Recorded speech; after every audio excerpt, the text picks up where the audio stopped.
And welcome back, ladies and gentlemen, to the Sherard Show. I am your host, Sherard, live on location in Hollywood, California, having a wonderful time with my beautiful guest to my left and to my right for this special segment on our premiere episode entitled Surviving the Game. You know, oftentimes people come, as I mentioned in my last segment, they come out just to be a movie star, not necessarily having a plan, not even knowing how they're going to make their next gig or even have their next meal. But then all of a sudden, when things don't pan out like they thought they would, they fall, and they fall hard. But to my right and to my left are some very special, very talented individuals who have survived the game. Not saying that they've survived where they'll never fall, but they have been surviving the game for many years. And they're here to have give their insight about how they can be able to give advice to you back home, someone who may be on a pivot of wanting to come out here with not much money, but a lot of talent. And they're going to help you to avoid the same mistakes that they may have made. So to my left is a very beautiful young lady. She's young, and ladies and gentlemen, I had her parental consent to sign. She's not even like she's 18 years old, but she's stopped by the Sherard Show. Very talented guitarist. She can sing as well, and you're going to see some of her work later on in the show. But she stopped by, so welcome, Elijah, to the show. How are you? I am wonderful, thank you. How are you? I'm doing great. It's so good to see you. And then to my right is a beautiful beautiful duet. They can really get down, and you're gonna also hear from them as well. And they're all the way from Chicago. They're from my roots, and they stopped by. Lose Your Fear. Welcome to the show today. You all right? Yeah, I'm good. I'm good, brother. Thank you. Thank you for having doing us. really well. Thank you for allowing us to be here today. It's a pleasure. Boy, their smiles can light up the room. So now let's jump right into the topic today. We'll start off with you, Elijah. So Elijah, first of all, tell everybody a little bit about what you've done and who you are. Okay. First off, I am 19. You said I was 18. I am a grown woman. I am 19. No, I'm just kidding. I'm always going to be 12. Exactly. Exactly. Get it right. I got suits older than her. Okay, let's go ahead. No, yeah, so I came out here about 6 months ago from a really teeny tiny town in Georgia. End of a highway. Next door neighbors had a bunch of horses and no cell phone reception. What was the name of the town? Richmond Hill, Georgia. And that's near where? Savannah, Georgia, and the end of a highway. Really? Okay. Yes. All right. So you're right, not far from the Atlantic Ocean, right? Yeah, I was on the coast. So. Okay. All right. Perfect. Yeah. So. Mm-hmm. And so you moved out here. Yes, I did. I did the hippie thing, and I couch surfed for a month out here. And I was only supposed to take a week, but I fell in love with traveling, so, I made a bunch of friends along the way. Mm-hmm. But I came out here to record an album called Wormwood with 303's guitarist, Marshall Gallagher, actually. Mm-hmm.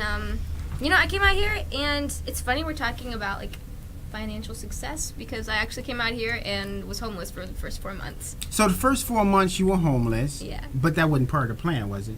No. So tell everybody back home, what was the initial plan? Did you have like 10 grand saved? You said you were going to come here and get a gig. No. And what was your plan? My plan was I had a friend of a friend I was supposed to be staying with when I got out here, and I called him in Vegas and was like, hey, can I have the address? Because I'm on my way. I'm in Vegas. I'm almost there. And he was like, nah. He's like, nah, you can't. You can't come anymore. And I was like, oh, cool. Because, I didn't know anybody in L.A., and my manager was in Australia. So I ended up just parking my car in a Burbank parking lot. It was a Target, and I just slept there for the night and just ended up doing that for about 4 months. But my initial plan was to get out here and be staying with somebody for the first few months of my trip. So now maybe get a job. So now being only 15 years old, sleeping in your car in Burbank, and all of a sudden 15 years old. Oh, I'm sorry. I'm sorry. I blew that one. I think it was 12. It's 2 digits. So, okay, let me get it right. So being 16. No, I'm joking. Okay, sorry. But now I know your dad was somewhere freaking out. His little daughter's out here, about 2,500 miles far away. Mom and dad, what is going on? So what did you do when you called back? Did you tell them, I'm really staying somewhere? Did you make up something? Did you literally tell them where you were staying? I literally did not lie to them. They gave me a few $100s for the trip, because they wanted me to stay in campsites along the way, so I was safe. And I was like, okay, but I didn't. I spent it on a nose piercing. But I told them I was going to do that, so I had spent it on nose piercing. I had a clear conscience because I was upfront about it. You see what I'm doing there? You see how I worked that? I would have done that for you for free. see, this is why I like you guys. So you spent it on nose piercing, and did you go hungry or what? What happened? No, not. See, that's the thing, is it's anyone can make enough to survive. Like, it doesn't take much to make enough. It's like when you want to start making more than enough that it becomes complicated. And I mean, I didn't think living out of my car was, I call it Hotel Prius, but I didn't think that was the hardest part of anything, to be honest. You know, it's funny being out here in LA, you know, you get the sunshine and the warm weather, so you can be able to survive longer than opposed to Wacker Drive in Chicago, Lower Wacker Drive, which brings me over to Lose Your Fear, because now, you know, have you all ever been homeless? Or ever had to? I've had a couple of stints when I first came to LA, yeah. I lived in a garage once. Yeah. Mm-hmm. Okay, Yeah, in Laurel Canyon. I'm from LA, so I'm born and raised here. Okay, so that's a different conversation. But we'll start with Anson first, and then we'll dive one to you as well. So now, because he's from Chicago, homegrown. Chicago boy. Right, Yes, so, and I'm only 19 too, so. All right, No, so now, Anson, first and foremost, being from Chicago, you know, there's a dread when the winter comes in Chicago. yeah. Because you can't survive in a Target parking lot in Chicago living in your car in January. Is that right? That's true. That's true. That was one thing, like, back in the day when I did go through that stint, at least I, you know, had the car and, you know, yeah, you could sleep in there and it wasn't comfortable, but at least it was warm, you know. You're not dealing with icicles coming out your nose or anything like that, right? And worrying about your car starting. Right, in the exactly. morning. Of course. So, but now, being that after you were homeless and you got on your feet and you started making things happen, what was your mentality from there? Well, to tell you the truth, I've been doing this a long time.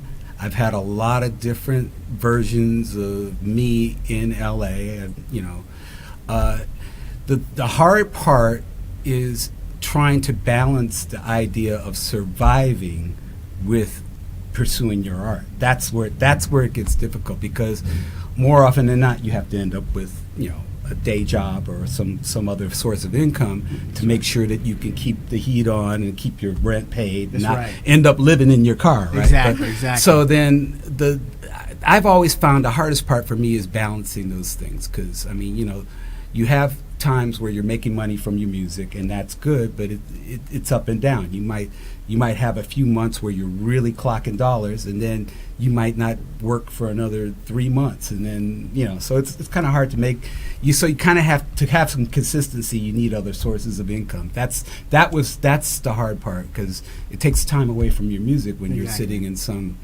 you know, job that, you know, making phone calls or something like that. Well, that's true, and they want 100% commitment when you're working at a 9 to 5. Right. You can't be half in. They pick up on that as well. Right. So the biggest that's always been the biggest challenge for me. I mean,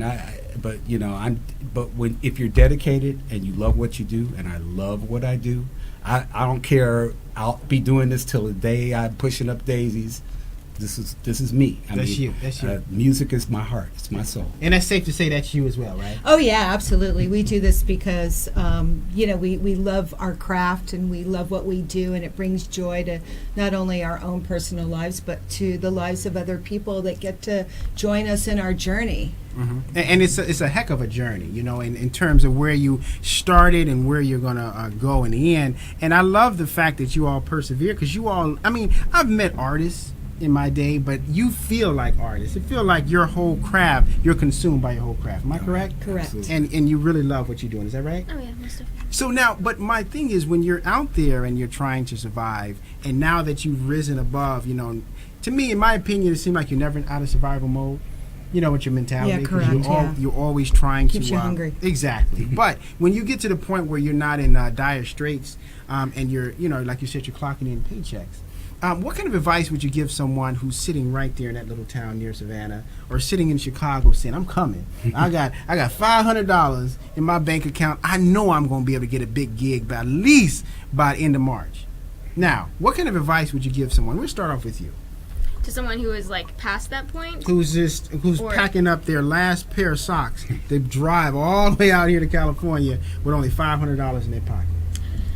$500 in your pocket, I'd say, you know, you better have, you know, a Prius. You know, I think that survival is a matter of perspective. I know that sounds like super hippie of me to say, Right. but I really do. I think that like the energy that you put out into the world. I mean, if you're like a really great person and like you have like great intentions, like I think people see that, people give back.